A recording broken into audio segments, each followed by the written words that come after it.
Hi, Spots and Cheap Pops. You're on the air. Hi, Spots and Cheap Pops. Vladi Dottie back live with you, brother. Hope you're doing well. Hope everyone's doing well. We're going to be talking about AEW right now and just kind of some of the goings on. Of course, they just went up against NXT. NXT beating them in their ratings. I think they did about 650 and AEW did about 550. That's a bad number for AEW. It's a real bad number. I'm trying to make sense of the like who switched where, and it seems like maybe some of the AEW crowd went to check out NXT. You know, it wasn't significant. It's not like AEW was doing 900,000 and then NXT came in, but neither one did 700,000. It wasn't like NXT blew the doors off. They beat him, but they had RVD. They had this big gimmicky match. Wrestling is a niche audience. There's not all that many to begin with. No, I'm with you. But again, I don't look. I told you about the rating thing. If they get a new media deal is all I cared about. Other than that, I don't care about ratings. I care about crowd sizes because the show's better when it's a full house.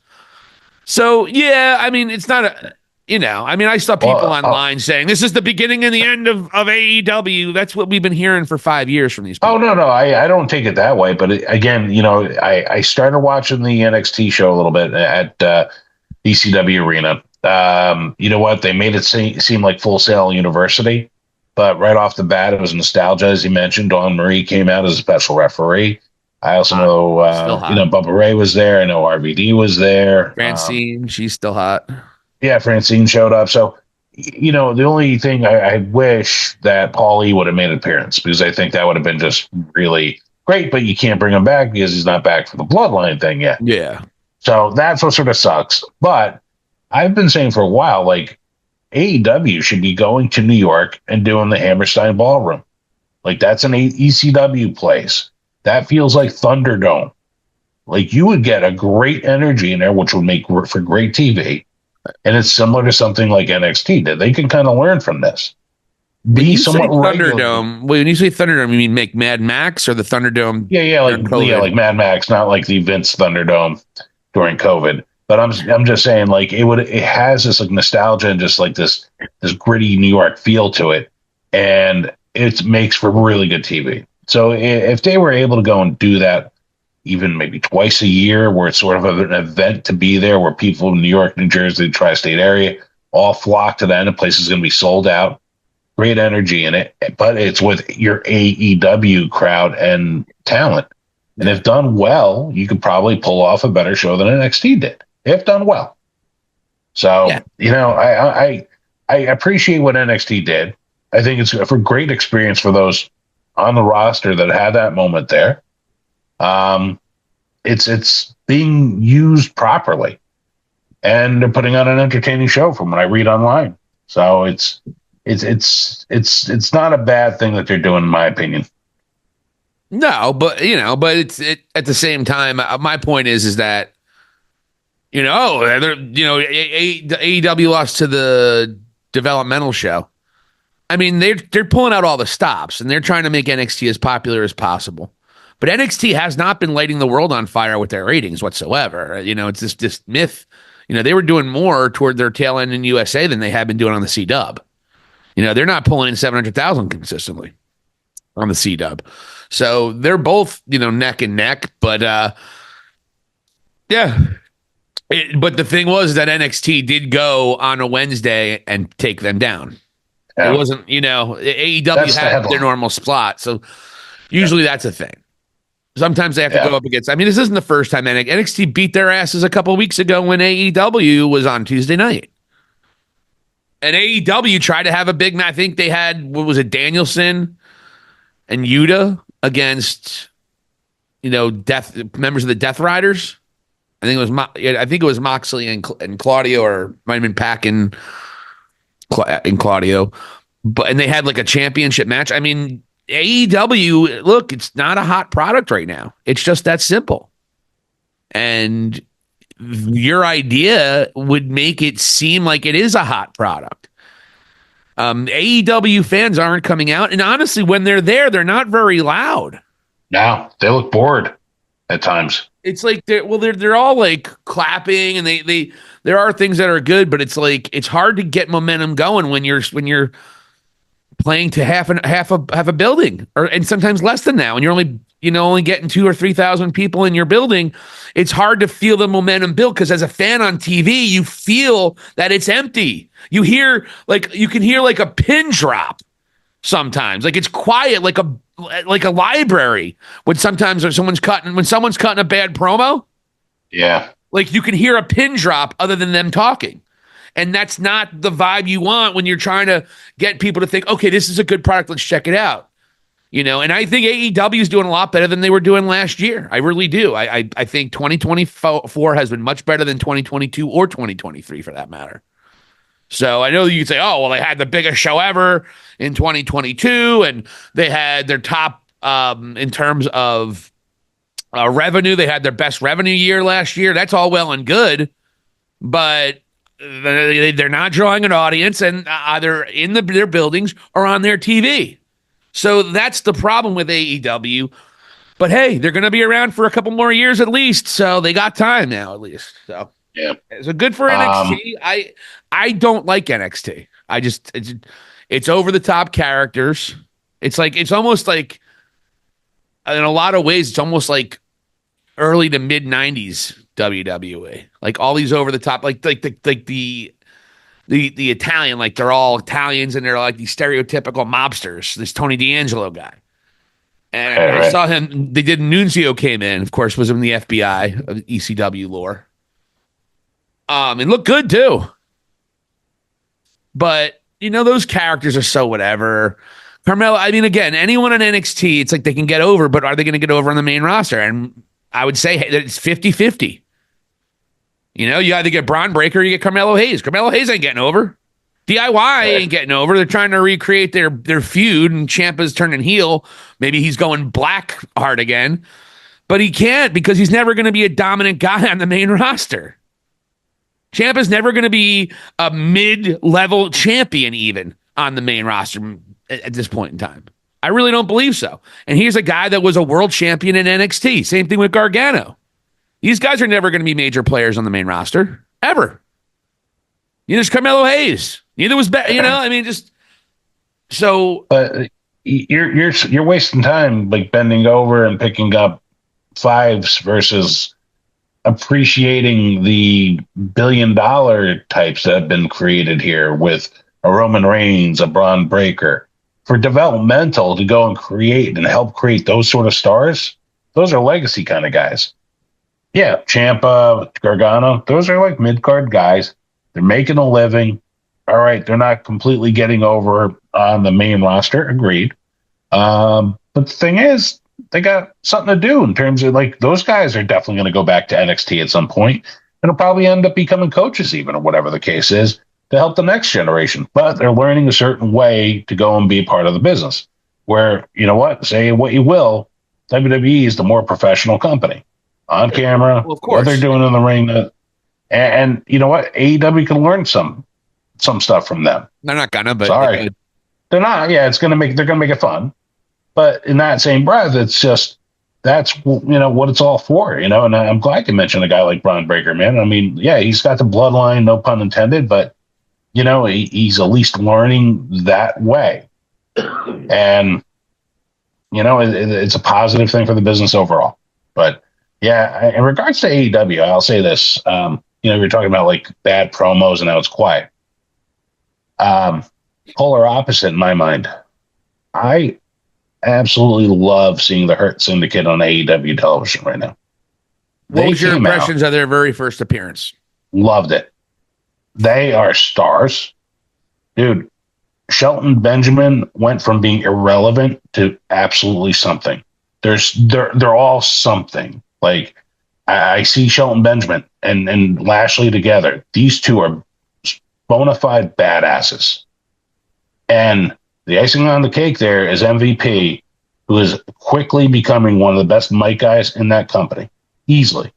And the way he talked down to Shivani and basically just scooted him out of the ring and just put over Benjamin and Lashley, that crowd was already eating out of the palm of that whole faction's hands. You know what?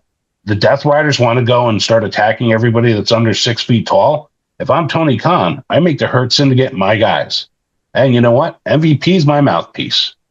So you'll not see me, but they're going to be acting on my behalf. And they're going to clean this up. The answer's in house already, my opinion. Like when I look at the Hurt Syndicate versus Death Riders, I'm fucking laughing already. Like one of them is a well-oiled machine, and the other one is a cryptic fucking, I don't know, fucking melatonin dream by fucking Moxley at this point. And I think that these guys, if used correctly, and honestly, shame on Triple H. We praise Triple H as much as we can often. This, he missed the boat on. These guys are just awesome together. And honestly, like, it's great to see Shelton Benjamin get some ring time on TV. Like, that guy, even still at this age, incredible shape. Man, there's just his cardio in that ring. He just doesn't stop. And the stuff he hits, he totally fits in with AEW. He could have shined in WWE still at this point. Like, he's that talented of a guy.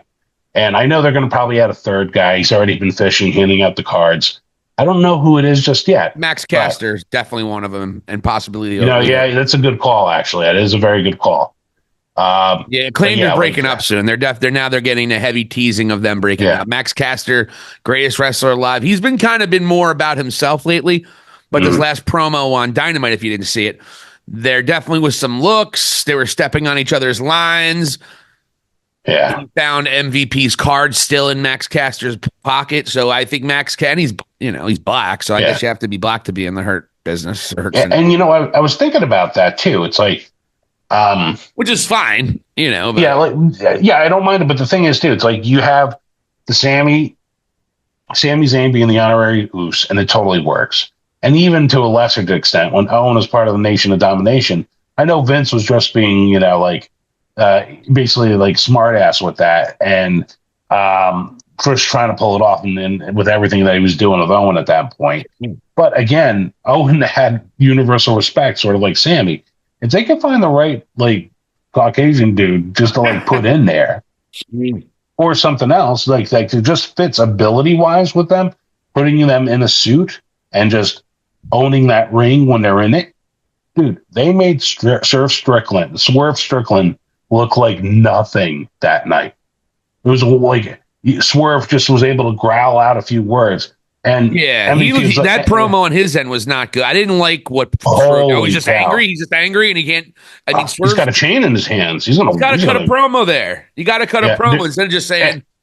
MVP's like, whatever you say, Skippy, and then we'll see you at Full Gear.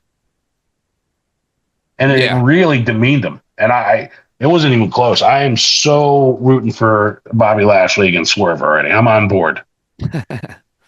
Well, we'll see they're definitely going to get their opportunity to be big stars. Meltzer felt the same way you did. Meltzer thought that they looked like nothing but stars on this. Not that matters what Meltzer fucking. Yeah. For me, it was off to a good start, but we got to see where they go. I don't know where the storyline goes. I don't know why I had to pick Swerve, but it's a good thing for Swerve and Bobby to go at it. And Shelton Benjamin has been universally respected for many years. A lot of people have said, oh, we really would love to work with Shelton Benjamin. He's so great. And WWE definitely screwed that up with the Hurt business.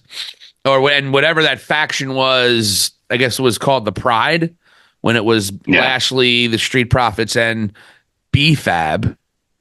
Yeah. So, Triple H dropped the ball. I don't know if it's... I don't know what it is. I mean, a lot of people are saying Triple H is racist, and it's like, well, look how he's booked Bianca Belair and Jade Cargill. Yeah. So it's hard to think that it's because it's racism.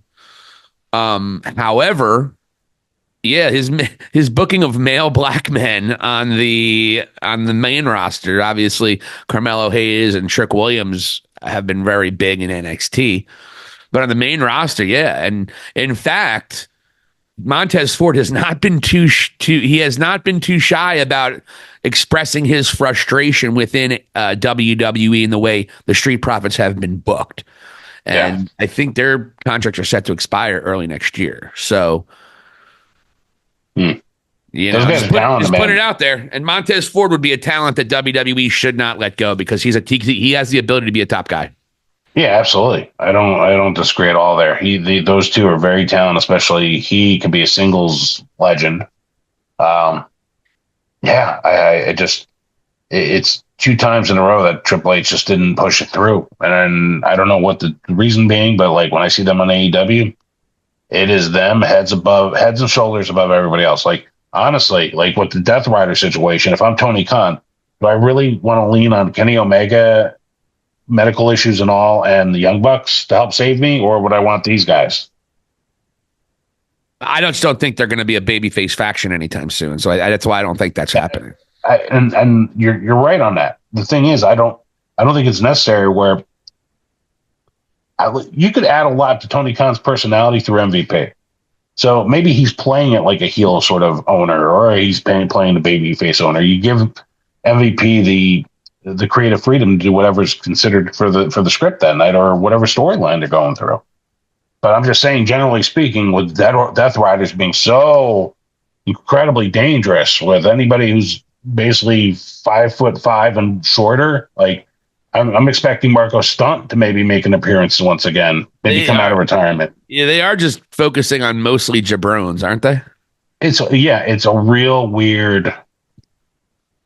It's starting to waste my time. And I'm telling you, if Shane's not involved in this is a complete, almost devil category to me. It's starting to feel like it's jerking with the semi a little bit. Yep. You know, every week it's a cryptic message, and you're leading to Cassidy and Moxley.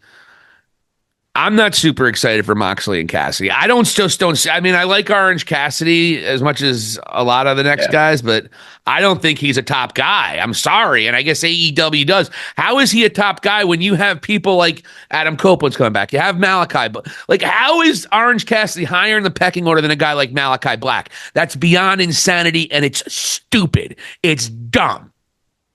But it doesn't matter. Darby Allin and Orange Cassidy seem to be number 1 and number 2 of the guys that they're trying to take out. Both guys aren't even 200 pounds.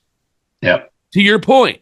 And then you're dealing with people like, I mean, the biggest guy they've taken out was been Alex Reynolds or maybe Evil Uno. The Dark Order. So, I mean, yeah, I'm with you. They got to start putting bigger star power against this Moxley thing. If they're not going to do it here, I know they're trying to elevate Cassidy. I guess there's some internal ideas that Cassidy could be the top babyface in your company. No, he can't. No, he cannot. His promos aren't that good when he's trying to be serious. I'm sorry. They're okay. They're serviceable. But this is not, I'm supposed to believe Cassidy can beat a guy like Jon Moxley? Like, it's a joke. Yep. It's an absolute joke. And the thing is, Cassidy can't do the stuff that got him over, which is all the lazy shit. He's not going to be able to do that against Jon Moxley. Right.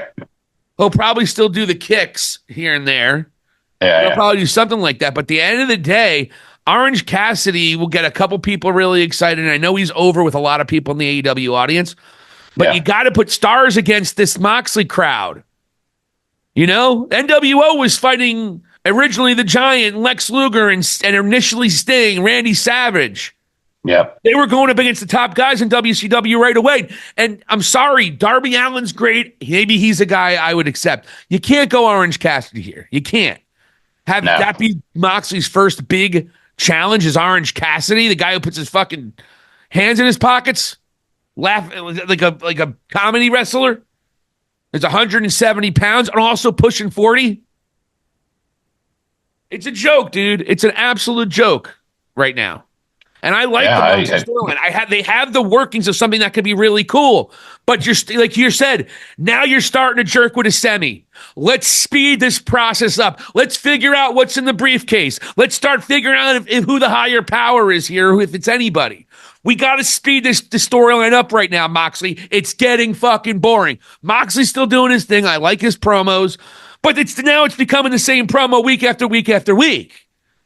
Yeah, he says completely different things. So I don't want to say it's the same content, but it's the same. I'm doing this because people got to understand what AEW is, and we got to burn it down and rebuild it back better. And let's get moving now. Let's move it along.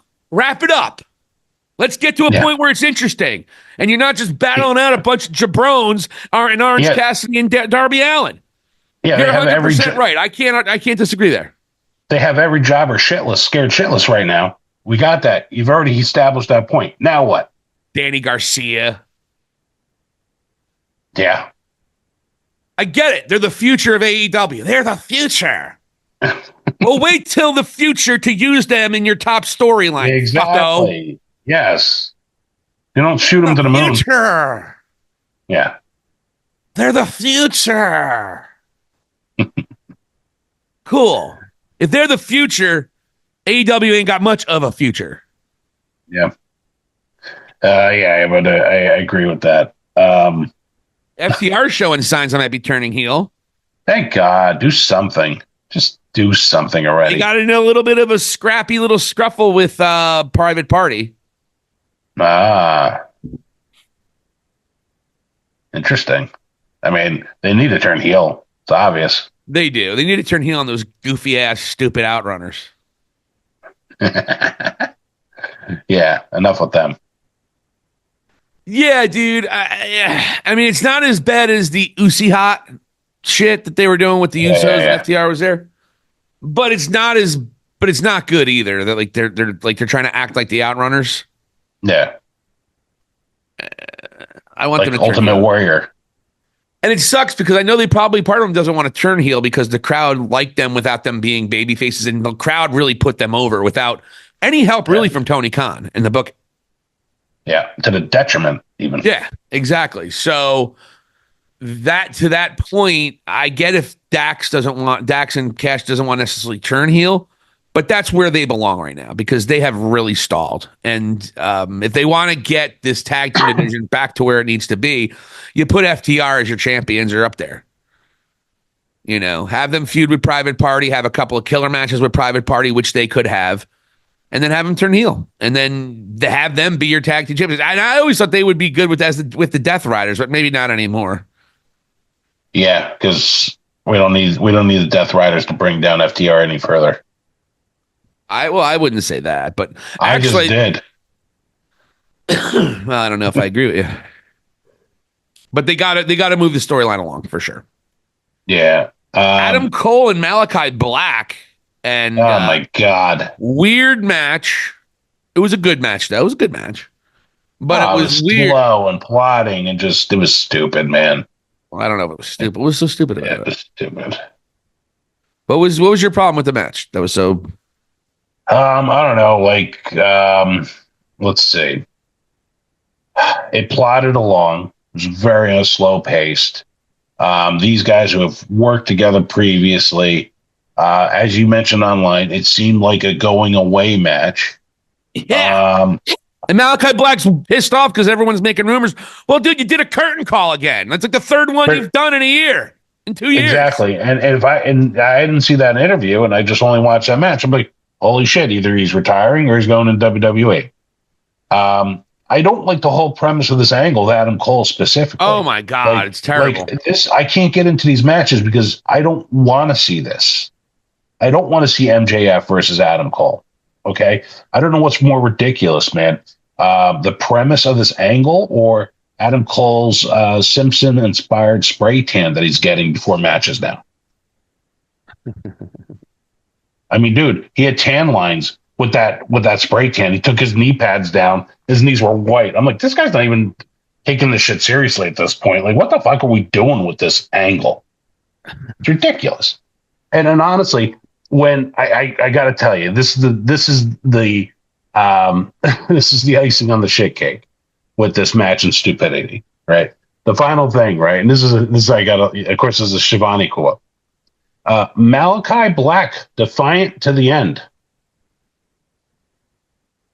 What a friggin' idiot. Malachi Black literally gave up at the end and allowed him to give him the Shining Wizard or whatever the hell they call that, the knee to the head.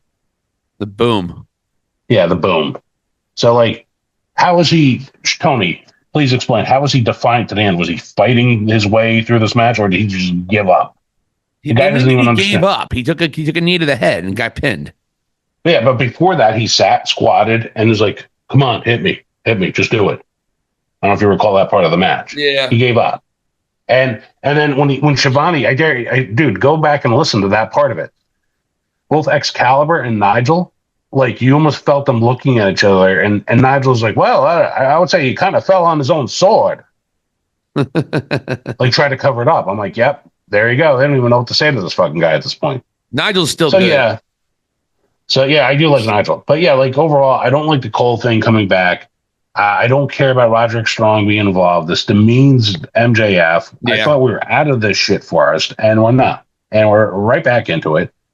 And I don't know about you, but I'm getting the vibes that Undisputed Kingdom are going to probably turn on Adam Cole. If anything. Me too. Yeah. Yeah. So okay, now we're looking at maybe something very predictable on top of it. So fuck this whole angle, man. I'm not. Yeah, I mean, it hasn't been really well executed. First of all, how can you have a baby face in Adam Cole, have the boys behind him on his, have his back? And that doesn't even make sense because they wanted Adam Cole, like, you know what I mean? They've been friends. Why would they hate MJF? Why would they turn on him? None of it makes sense. It lacks logic. It's totally illogical. All of this. I agree. So it's stupid. Yeah. I agree. I don't like the Adam Cole's stock has dropped significantly in my world. Oh my God. Talk to me about it, man. I was a fan. You have an undisputed era t-shirt. I got an Adam Cole baby. It's a baby shirt. What a nerd you are. I'm a complete nerd, and fucking some might even call me a mark, but it's okay. Stupid Adam Cole mark, you nerd. Yeah. Hey, you're starting to hurt my feelings, pal. It's okay. I'm a mark for John Moxley, so I don't feel bad.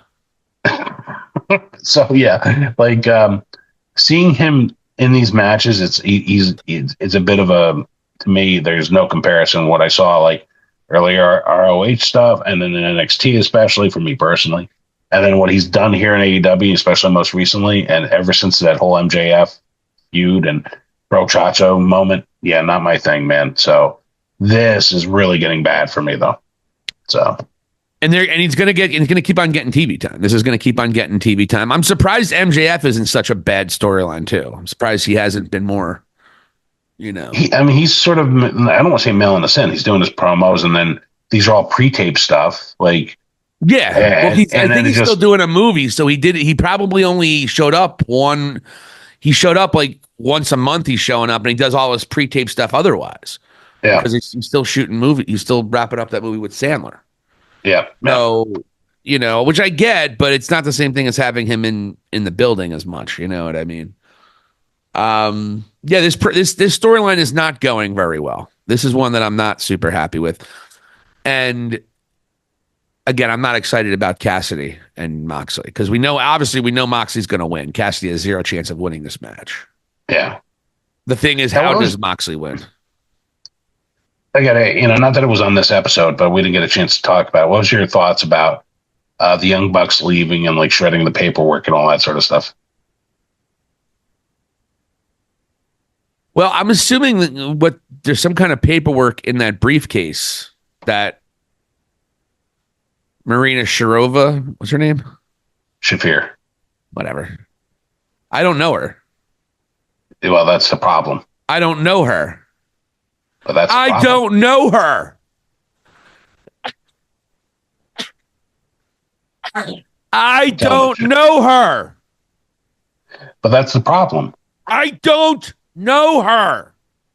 Again, the problem. I don't know her. She's hot, though. Yeah, what does Roderick Strong think about his wife hanging out with Moxley all the time like this? It's quiet on that. Well, I can tell you what. I think that Renee Paquette is being cuckolded right now. She continues to wear BDSM-esque necklaces. She had, I think today on Collision, she had a collar on, signified a BDSM. So I think her and Moxley are in a BDSM relationship. But I've been speculating on that for years now.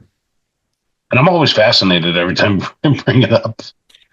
But yeah, no, I get it, man. Through you and your eyes, and you're noticing these little symbols that she's putting She out has there. And several of them. She has like a little chain with a little lock on there. She has several of them, which is a signature of being owned and being collared in the BDSM world. So I am of the. They got it. It's also Moxley. You see how he wrestles. If anybody who knows the inner workings of the Death Riders and what this cryptic bullshit is, it should probably be her. Yeah, how come she's not really? Yeah, she should be interviewing them. Some person on the internet the other day. How come Renee Paquette never interviews John Moxley? And with like an emoji like this, it's like, God damn it! Why are wrestling fans wasting our time? Oh my God! Yeah. Hey, another. I was praising the Hurt Syndicate. I got to tell you, even though how much I'm annoyed with Jericho, and even with him winning the Ring of Honor championship for the, this will be his 9th championship, of course. Ring of Honor doesn't count Jericho. I hate to tell you that, buddy. He's counting them. Big Bill, man, there is a presence to him that is becoming a good thing for AEW. That's another guy that they should be promoting. Singles like world champ or one of the secondary belts immediately. Big dude, can kick ass, can cut a promo. Like, really doesn't need to be hanging around with Jericho. Like, you can elevate that guy, and any random fan of any sort might see him and be like, holy shit, who is this guy? Like, he's going to make you stop and pay attention. So he's another guy that they got to start like pushing correctly here. I think that should be the plan. If Jericho's smart, that will be the plan, because he's getting over. He's getting cheered too. Big Bill is getting cheered. Yeah. I liked him for a while. There are rumors that they might bring back Enzo Amore to work as a babyface. I don't know if you know that, but he's the realest guy in the room, and he's a certified G, and you can't teach that. It can't be taught? No, you can't. No shit. Being a certified G is something that can't be taught. And being 7 foot tall. Well, there you go. That's the Big Bill. Now, like, I got to ask you, Big Bill, do you still roll with that name, or do you say, you know what? Well, they're gonna, because he's getting over with Big Bill. Yeah. The name's a disaster. I don't think he likes it either. I think I saw him mention it. I mean, it's literally something somebody worked on for about 3 seconds. Tony Khan's like scribbled it on a napkin. Take this out to Justin Roberts. This is who you are. I think initially he was wrestling in jeans, and maybe that's why. A Big Bill would be a kind of guy that wears jeans. Yeah. But he doesn't wear jeans anymore. So now that he's in the learning tree, and I like he's look, this learning tree gimmick with Jericho is still better than most of what he's done the last 2 years. It's still a better deal. I did like him with Ricky Starks, though. No, I'm talking about Jericho, but Big Bill's had a pretty decent career in AEW already. He's a tag team champion, which is actually pretty significant for the most part. A lot of great guys have won the tag team title. You got Kenny, Hangman. Yeah. Yeah, man. I just think he's somebody that they can definitely build, and again, somebody that you might put in a ring against the Hurt Syndicate even, and it's like, holy shit, they got these 2 monsters here. Yeah, they have 2 guys that are over 180 pounds. It's great. I mean, you could put them. You could have like Big Bill against either like Lance Archer. Even that would be a decent feud. Like, I'm telling you, Lance Archer and Brian Cage. That's a nice tag team right there. Well, they're on TV, and they're on TV. They're actually cutting promos. This is much better than just having Lance Archer randomly show up once every couple months and have Jake Roberts have a nonsensical promo about him. Now Jake Roberts can do nonsensical promos about LHI or whatever the hell. Yeah. LIJ? No. LFI. The Faction Garnabres. Never mind. How you feeling about Jay White right now?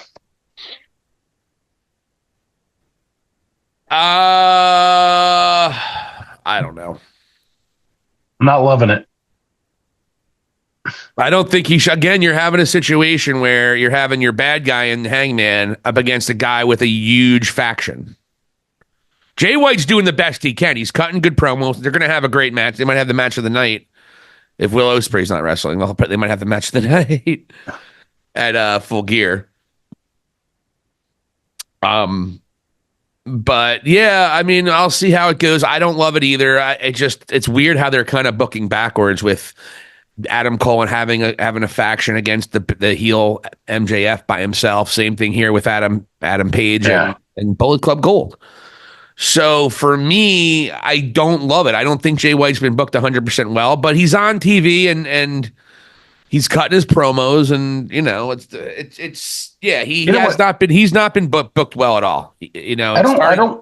What I don't like about it is, like, as you mentioned, he's got the faction, and it's like Hangman Adam Page is like outsmarting him, and he's like able to get to him, and like, dude, he's got a faction. Those guys are there for a reason, and why are you cutting a promo by yourself without them around?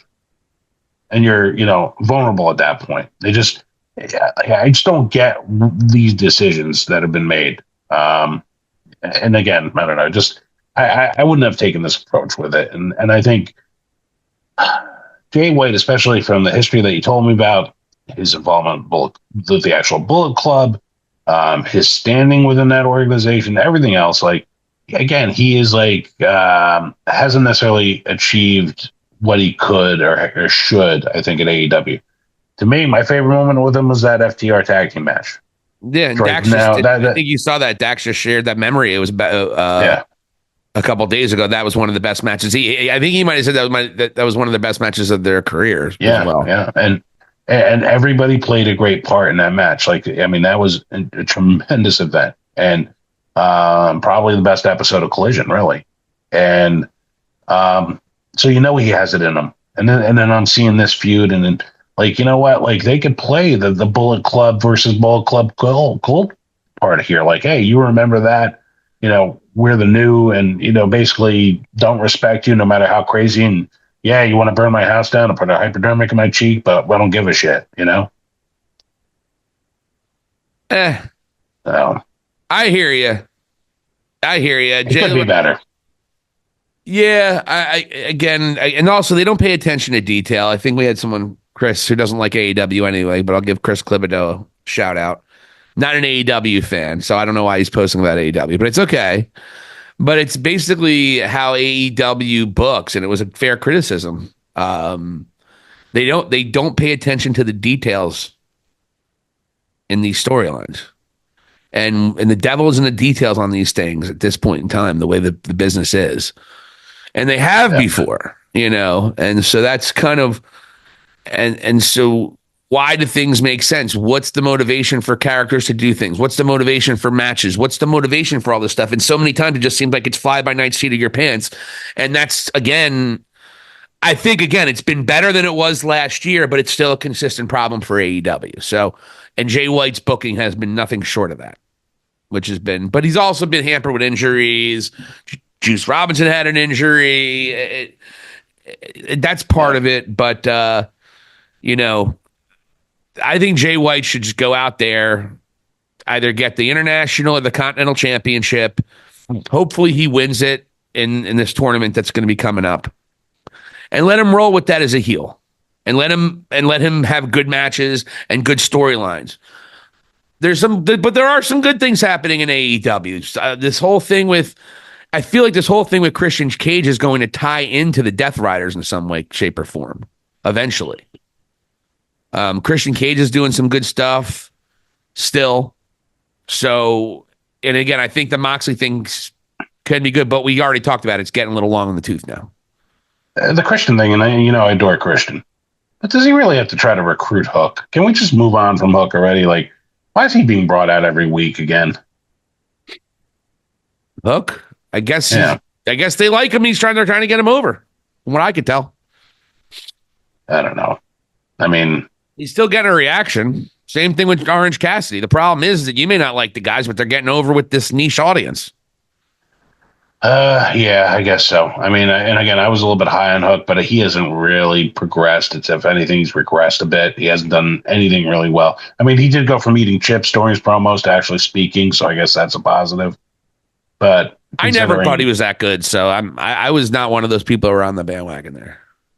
Yeah, well, that's great for you, but I'm looking at it like I thought there was potential, especially him being related to Taz, and he's doing all these suplexes, and I thought he would be like going against the mid Carter types and just basically dominating them, but they had other plans along the way, and I don't know, man. It's not necessarily my favorite by any means at this point. I'm getting tired of seeing him on AEW. Well, they had to throw. They had to throw a audible because Luchasaurus got hurt, and Luchasaurus hopefully he comes back and Killswitch is going to be back and able to wrestle again. But he's talking about there's some life issues here with Luchasaurus he's got to deal with. So who knows if he'll ever come back? I don't know if it was similar to what happened to that Buffalo Bill player who passed out on the field about 2 years ago, 3 years ago. And he just came back. I think this past year, it was his first game back. Yeah. So I don't know if it's something like that, but we hope. But Killswitch they were building up a really good storyline with Killswitch. The crowd started chanting Luchasaurus and wanting Luchasaurus to come back. I think they might have tied it in somehow with Jack Perry, but all that changed now. All that somehow changed. And now I think you're going to see Jack Perry is actually going to become a member of the Death Riders. Why do you think that? Just because of the compliment from Moxley? That he's a dick. What else are you going to do with Jack Perry now without the Bucks?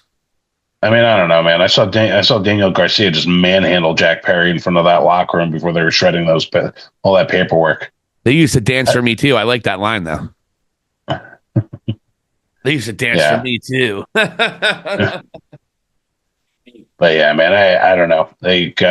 I mean, he could be in Death Riders, but it's not going to make me like them anymore. You should watch WWE. You probably like it a little bit more because you're killing AEW. You're killing them today.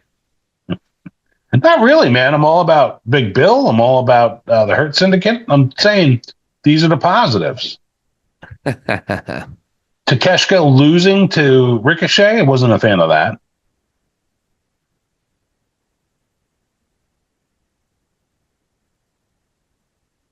When was that? There was a tag team match. It was Fletcher and... Oh, yeah. Well, they're setting up the match with Ricochet. Yeah. Yeah. I understand. I mean, I get it, but I'm like, yeah. I like Kyle Fletcher. I like Kyle Fletcher looks like a star now that he got rid of that stupid haircut. You think the hair was holding him back? Come on. Really? I thought that hair was so stupid. I'm so glad Kyle Fletcher... It's a brilliant move by Don Callis. That was the smartest move he's done as a manager since he's been here. I mean, I'm loving the Callis family. They're really becoming something. Yeah, finally. Will Hobbs coming back, not in. And I was wondering when they brought in both Archer and Cage, I was wondering if they were going to do that. I really was. I didn't think. Yeah. I was like, Brian Cage and Hobbs on the same team again doesn't really make sense. Two big guys are going to have another big guy there. It doesn't make a lot of sense. And I'm surprised, Will Hobbs, I don't know what they're going to do with Will Hobbs, though. What's he going to do now? Is he going to feud with Don Callis? I don't know. It's a good question. I mean, I know you mentioned Caster and as far as the Hurt Syndicate, but that would be an interesting cat for them as well. Yeah, well, Caster's definitely going to go to the Hurt Syndicate for sure. Yeah. Caster's already there. You might as well pencil him in. Leo Rush is facing Swerve this weekend as well, or next week as well. And Leo Rush has a former relationship with Bobby Lashley. I think he would fit the Hurt business pretty well as like a secondary promo guy other than MVP. You know what? Yeah, he would also get under people's skin. Remember like that? Or at WWE, man, he was like, it was like a 3-week streak there where it was just like, that's what people were talking about off of those shows. So he cuts great promos. When he was Lashley's mouthpiece, he did a great job. I thought it was great. It wasn't as good as MVP, but I thought it was adequate. Yeah. He can be like the, dare I say, like the X or X-Pac or Six type in that group. Yeah, exactly. He could be the guy who carries everyone's bags. Oh, I didn't say that, man. Well, that's Sami Zayn. He had his zinger with that. He came out and was talking to the Click. And he said that he's like, oh, you guys are great. You guys have been all Intercontinental champions. And Six and X-Pac, you know what the Intercontinental title holds because you used to carry all these guys' bags for him. So you know how much the Intercontinental title weighs. So yeah, no, a couple other things. I think Harley Cameron, she's been gritting her teeth. She loses every time she goes out there, but she has really making, for me, she's starting to make a name for herself. She's starting to get over with the crowd too, because she's putting everything into this character, this goofy, silly character. I like Harley Cameron. I just have a little spot in my heart. This is you're not being subjective here. There's something else that's persuading you to be all over this chick. What are you talking about? It's your what's the word? Kavorka that LA Knight would mention. That has nothing to do with it. She's an attractive woman, but but there's a lot of attractive women that I don't think are good wrestlers. I mean, you found her more appealing when the referee's got a reminder to put her shoulder down, or it's like a good moment. Was that her? It's not something you see every day or every match. Was that her? Yeah, that was her. Oh. See, but love is blind, and you don't see those sort of things. Well, what do you think about her promos? Have you even heard any of them? She annoys me. It's like, just another overacting comedy bit, and that's a dime a dozen on that show. I'll take, who I did admire actually was Jamie Hayter and Penelope Miller. Ford, I'm sorry. Penelope Miller's an actress, right? I have no idea who Penelope Miller is. I'll have to Google that. Well, I don't know why that name came into my head. But Penelope Ford. Penelope Ford's very underutilized talent. I know she's been hurt, but she's great. Jamie Hayter's, I think she's overrated. Our boy John Luxa loves her. I know you like her. I think Jamie Hayter. I like her, but I don't know if you actually sat through that match. It wasn't too long. But you know what? They showcased Penelope Ford pretty well, and she had a lot of personality in that ring. Man, she knew how to try to receive some heat. Yeah, she's great. And interesting moveset, just the way a couple of stretches that she uses with the ropes, and she's athletic. And I'm like, man, she's another one that they can promote here. And Hayter's she's tough and stiff in the way she wrestles, and that short arm clothesline that she nailed at the end, that looked pretty vicious. So, I enjoy that. So, there's some more roses for AEW, if you will. Oh yeah, Penelope Ford is great. She should be somebody who should have a run. But so is the Allie the Bunny. There were a lot of people that Tony just dropped the ball in the women's division. Yeah. The women's division continues to get a little bit better and getting a little bit more improvement. Mariah May has actually done a pretty good job as world champion. Missing my Tony Storm, though. Yeah. The division's definitely missing her, but she'll be back in a little bit. I thought they did a really misjustice for what's her name? Camilla Brickhouse. Oh, Camille. Yeah, Camille Brick. Her last name is Brickhouse, right? No, that's her nickname. Is the Brick? It's just Camille.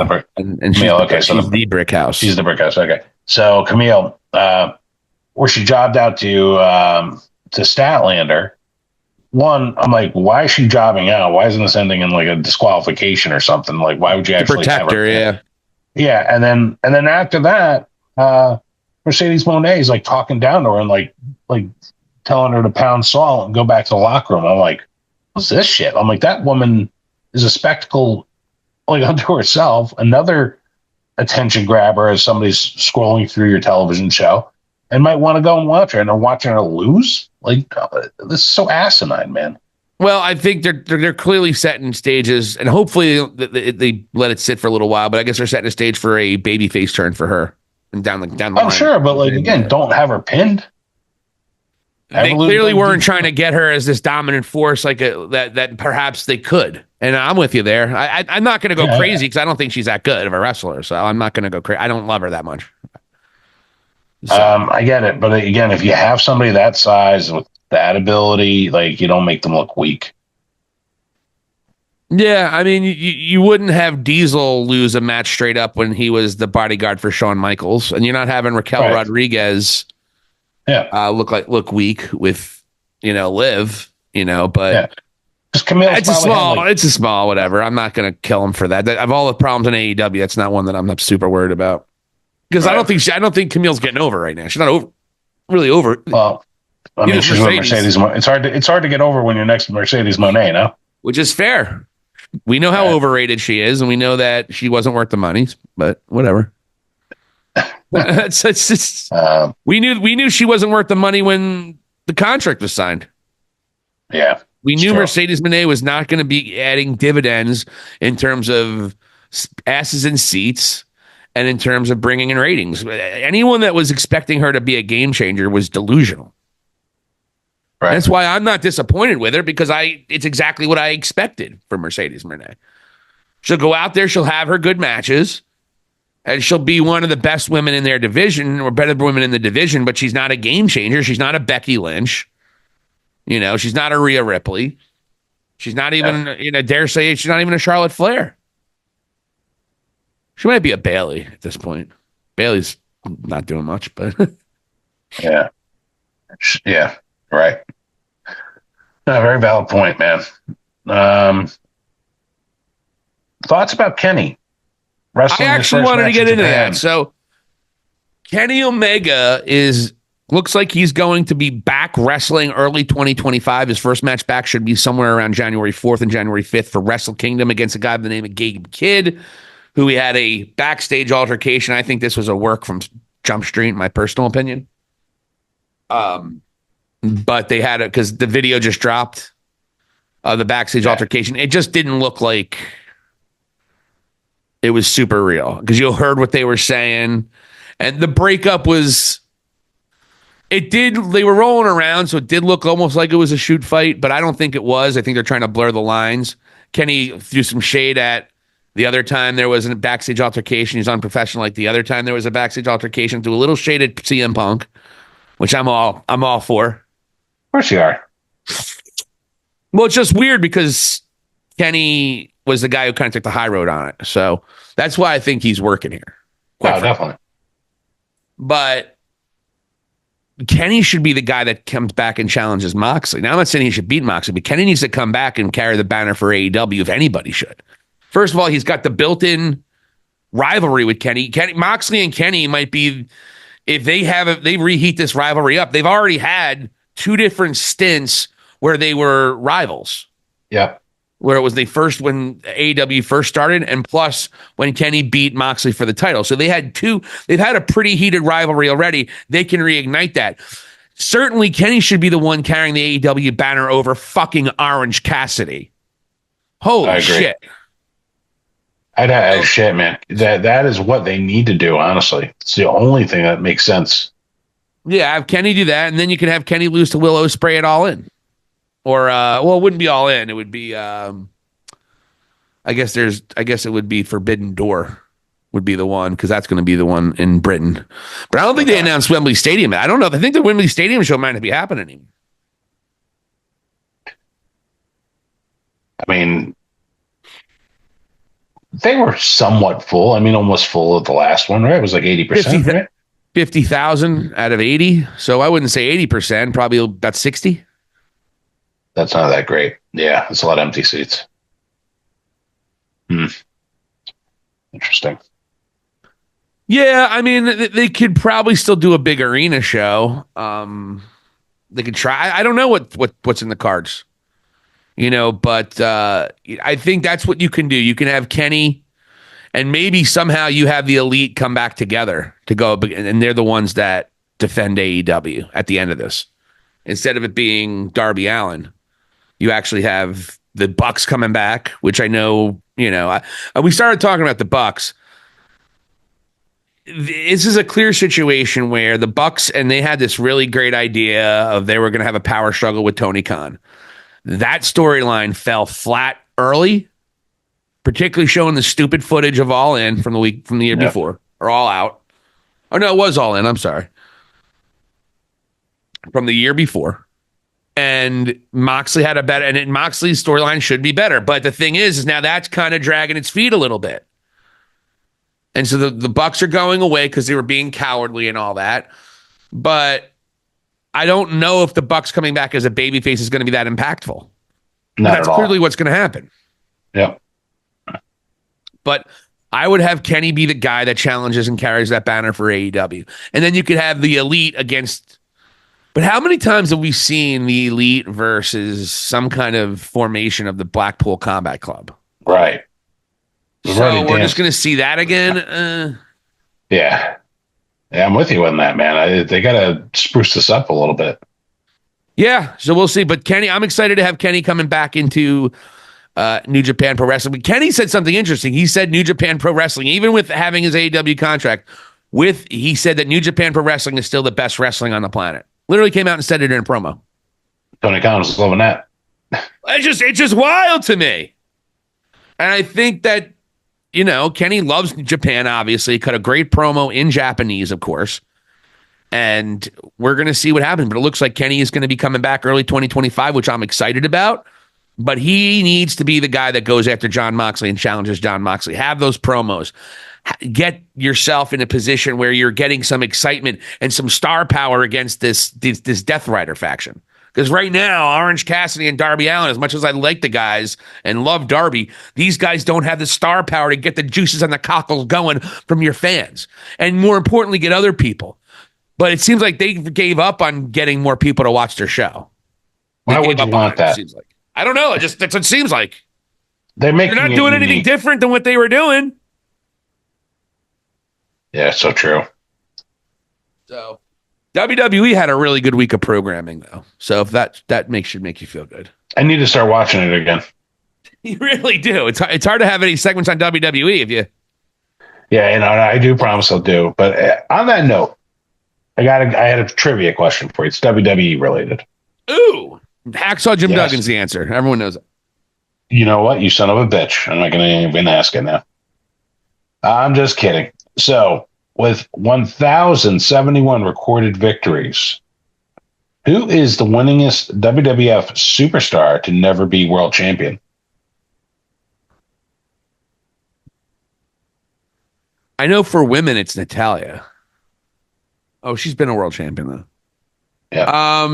Victory. That's a weird one. Would have to be someone's 1,071. 1,071. WWF superstar. So it's got to be somebody who was in the company a long time but never got over that hump. And so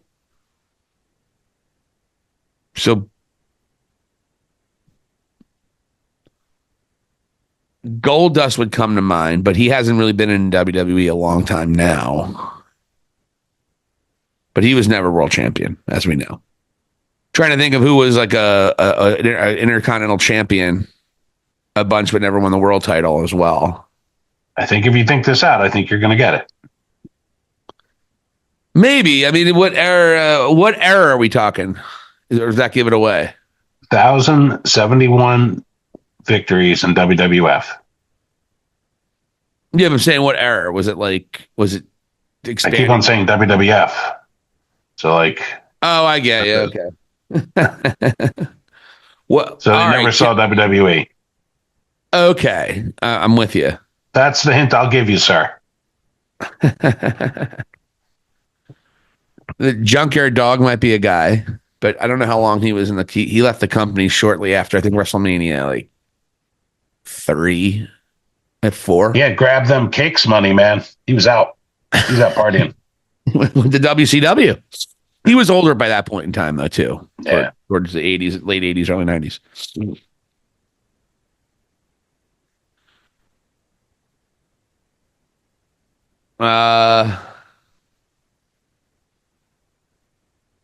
Ricky Steamboat wasn't there long enough to amass that many wins.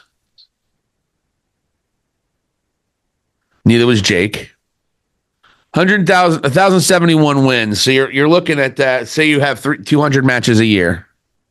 Andre was considered a champion. He'd be another guy, I would think. But he was actually a world champion briefly. Yeah, it's not Andre. He would probably be a guy, though, if he didn't win that one title the one time. No, definitely.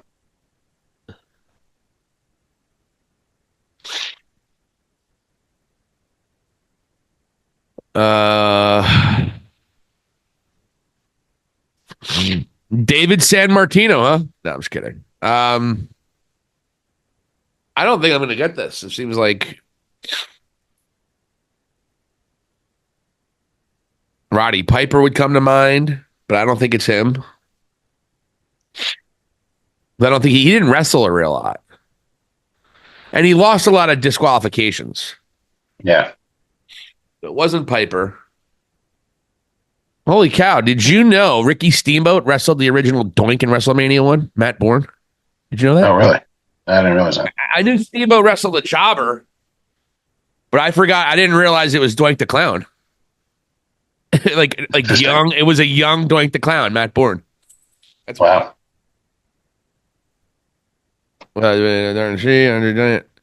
No. Yeah, it's wild.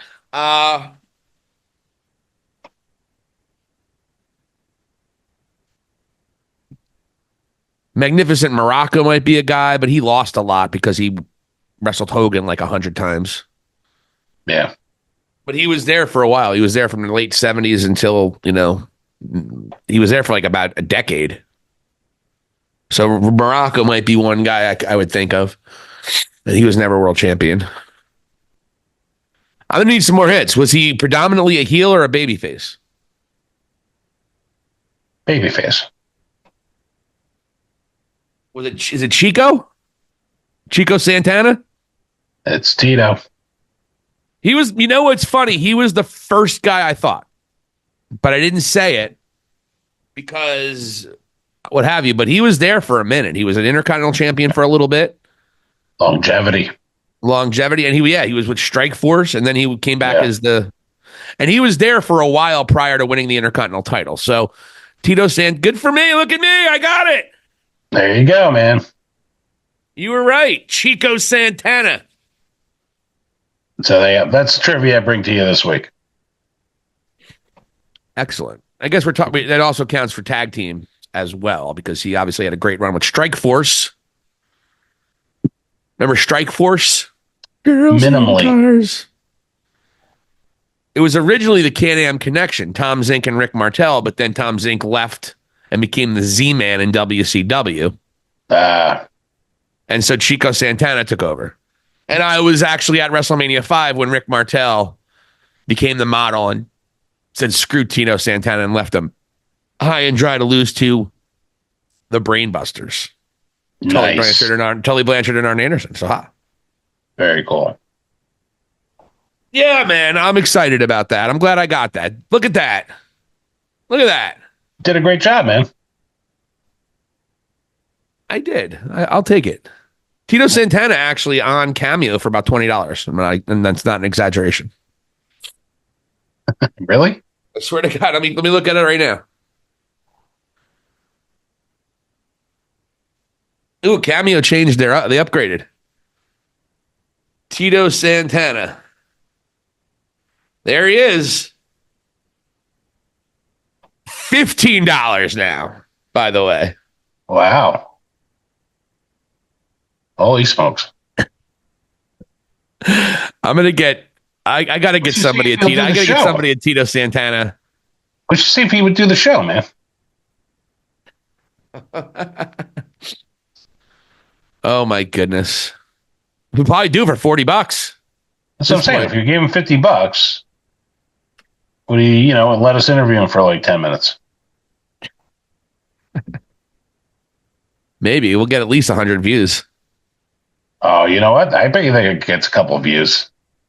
I don't know. At least 100 for sure. I don't know, man. There's interviews with like Cody Rhodes and only have like 5,000 views from like a podcast, like a full podcast.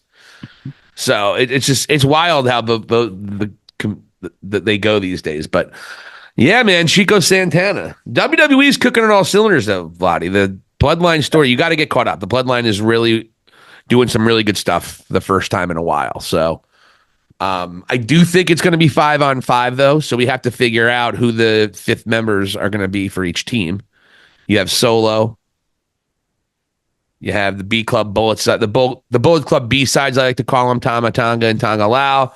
And then, of course, you have the Beast, the Werewolf, the Samoan Werewolf himself, Jacob Fatu. And so that's those four. And then, of course, you have the core four for the OG Bloodline. Sami Zayn now joining forces. Roman still hasn't committed to apologizing and growing as a person. I got to be honest, too, though. Don't we? I had this post on our Facebook page. Kevin Owens and Solo, they haven't really done anything wrong here.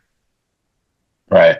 Like, Kevin Owens is like, why the hell are you siding with Roman Reigns? The guy was a low-life piece of trash that made all our lives miserable for 4 years, and all of a sudden everything's okay with it. Particularly Kevin Owens. I mean, Kevin Owens was hit by a damn golf buggy, a freaking golf cart by Roman Reigns. Tortured, screwed him over the Universal title how many times? Kevin Owens has every right to be upset. And Solo Sikoa was literally encouraged by his older brothers to try to become the tribal chief during Roman's reign. And all he's doing is listening to his big brothers, and they turn on him. Who turns on their own brother, for Christ's sake? I mean, really. And Roman's still a dick. Fuck the over-the-counter. Yeah. But no, I'm cool with it. I'm cool with Roman coming back. This is what we all want to say. I'm starting to be sympathetic to Solo. Just because he can start cutting a promo, you're ready to jump ship. His promos have gotten much better. I was killing Solo when this first started happening, but now he's starting to show his personality. He's kind of making fun of people, like, oh, but that's it. So good for Solo, man. He's making a believer out of it. But who's going to be your fifth members? Is it going to be Kevin Owens and Cody Rhodes are your fifth members of these? Is Cody Rhodes going to be an honorary Oos for one night? He might be. Or do you just have Kevin Owens fight Cody Rhodes for the Universal title? It's a good question, because then, you know what, if you include Cody again, that's a good reason to like sort of involve The Rock further. Yeah, I wouldn't have The Rock be part of this match. I might have him come out at the end. Yeah, come out. That's what I'm saying. Like, so that's him being closer there by proximity, and all of a sudden The Rock, can give one of his cryptic fucking messages to those guys again, But yeah, that's the thing. The bloodline's starting to cook already as we're heading into Survivor Series and War Games, and we're not even into WrestleMania season yet. So WWE, which I really felt was on a little bit of a lull for them over the summer. Oh, yeah. They're starting to click on all cylinders. I still don't love the Nia Jax, Tiffany Stratton stuff overall. They're coming out with secondary championships for the women's titles. Good for them. They're going to need a lot more content. And also, it's reported Raw and SmackDown are going to be 3 hours starting in the new year each. It's excellent. Yeah, I'm looking forward to they that. have enough talent. Yeah, because I'm missing the third hour Raw. I'm surprised I miss it so much, but I miss that third hour. And they have so much talent. Yeah, and especially when they're having, storylines like the Bloodline, like monopolizing good portions of the show, it's easier to kind of create that content. So, I was happy to hear that. The New Day also is doing some good stuff. They're setting up their breakup, which is going to be really good. Karrion Kross has been making me laugh lately. He's doing these little vignettes with his wife, like where he's just like drawing things, and just his reaction to things like The Miz getting kidnapped by the Wyatt Six. Yeah, he's like, "Oh, did you see that? Yeah, I told you." Well, you were right. What, that the Wyatt Six kidnapped him, or that Miz is dead? And he has a little smirk. And then later on, he's like, well, I got to find the Miz. And just so you know, if the Miz doesn't make good on his debt to us, I'm going to throw him off of a roof. And he just walks away. So Karrion Kross has actually been funny. I'm glad they're not doing this spooky shit anymore. He's being more of a dick. I think that's the way they should go with it. Yeah. Yeah, and let his personality shine. I mean, he probably does the best Jesse Ventura I've ever heard. Yeah, it's good. It's really, he had an interview where he spoke to Jesse Ventura as Jesse Ventura. I think That's awesome. I think it was a Chris Van Fleet. Chris Van Fleet and Karrion Kross, I guess they're buddies, they're friends. Yeah. And so Chris Van Fleet was interviewing Jesse Ventura, but he also was going to interview, and somehow he got it to where Karrion Kross could actually talk to Jesse Ventura as Jesse Ventura. That's awesome. So yeah. Chris Van Fleet's one of the good ones in this messed up in the world of wrestling media. He's one of the good ones. I like Van Fleet. Yeah, I agree. He's a good one too. I tend to borrow many memes from him as well. Sam Roberts is a good guy in the business. A little bit of a WWE shill, but hey, you're on the payroll. I get it. Just like Bully Ray is now. So Bully Ray is going to be on Busted Open, blowing Triple H's dick right through the radio. So Wow. Got to get his payday. I mean, God bless him. He's still working. Yeah, he's great. Best ever. But that's happening on Raw. We got CM Punk's going to be coming back soon. Seth Rollins had an interview, which was very nice and very interesting on I forget the name. I think it was called the Pivot podcast. Mm-hmm. Said he's closer to the end. He didn't say he's retiring anytime soon, but he said he's closer to the end than the beginning.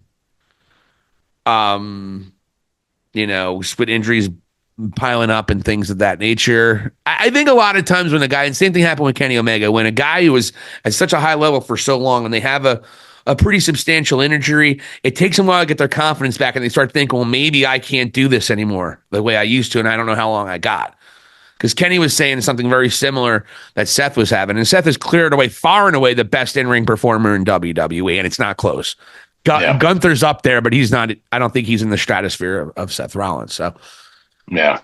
What did you think about him picking Plumber Moxley as his number one opponent ever, his favorite opponent ever? What do you think of it? It's his favorite dance partner. I don't get it. I think he's just doing a solid for a buddy.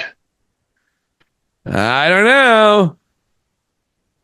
I mean, I've seen Moxley Ambrose wrestle in person. I saw Chris Jericho overshadow him in the Ambrose Asylum match. Like, I don't think he's all that, man. Sorry. He's the ace of the world, pal. If he says so. You don't think it's easy for me to do what I gotta do? No. I know it's difficult. I'm the one watching it. Well, I gotta tell you, it's still a great time in professional wrestling. I am entertained by AEW, but WWE has had the better programming the last week or two. I will say that.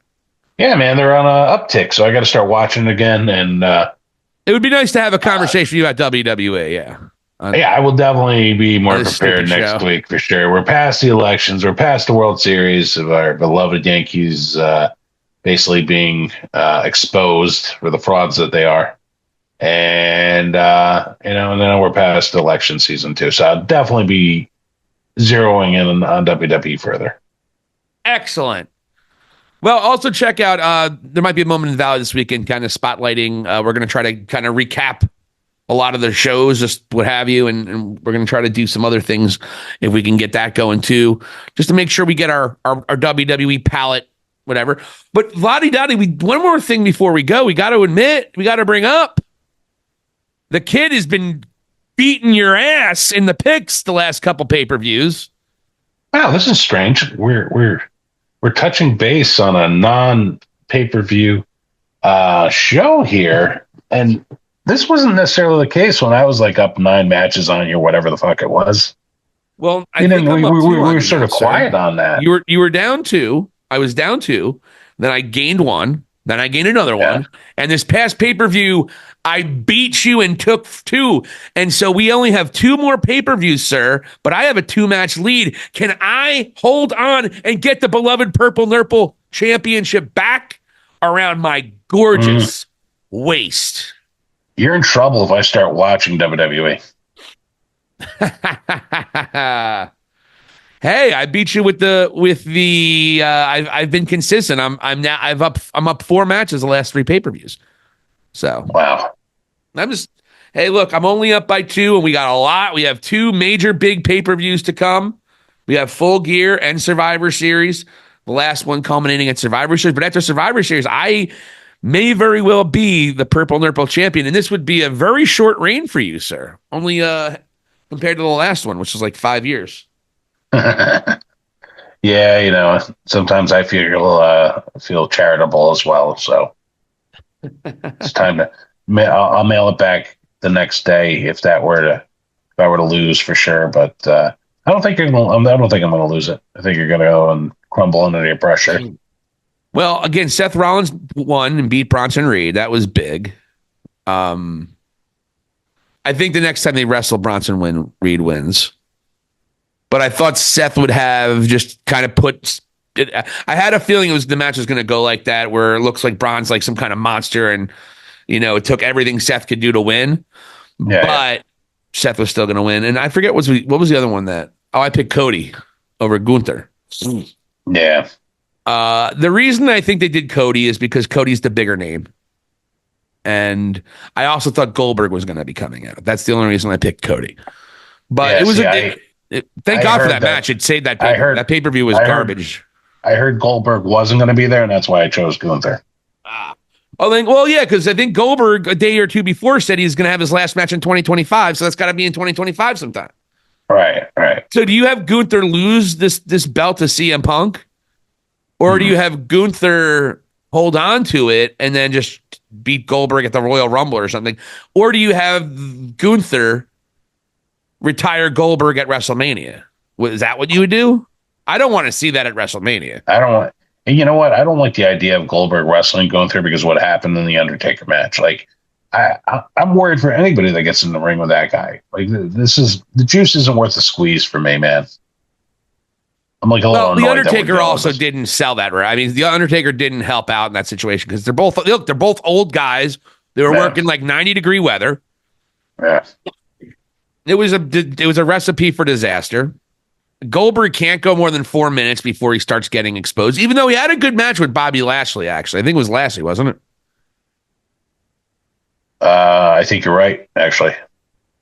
They had a good match, and Gunther can have a good match with pretty much anybody. So, and you would think Gunther wins that match, but maybe not. Maybe not. I don't know. I don't know if Gunther.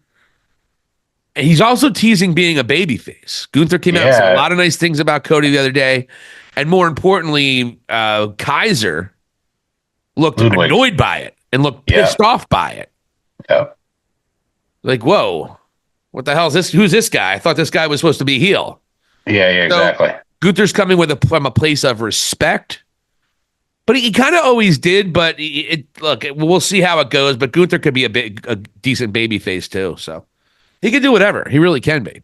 Yeah, he's really talented, man. So yeah, he can do whatever. I would assume that they laid the groundwork here with Goldberg, Gunther for this retirement match, and if that's the case, Gunther's definitely the heel. So I don't know what they're doing here, unless this is just mind games that Gunther is playing, and then he's even fooling Ludwig.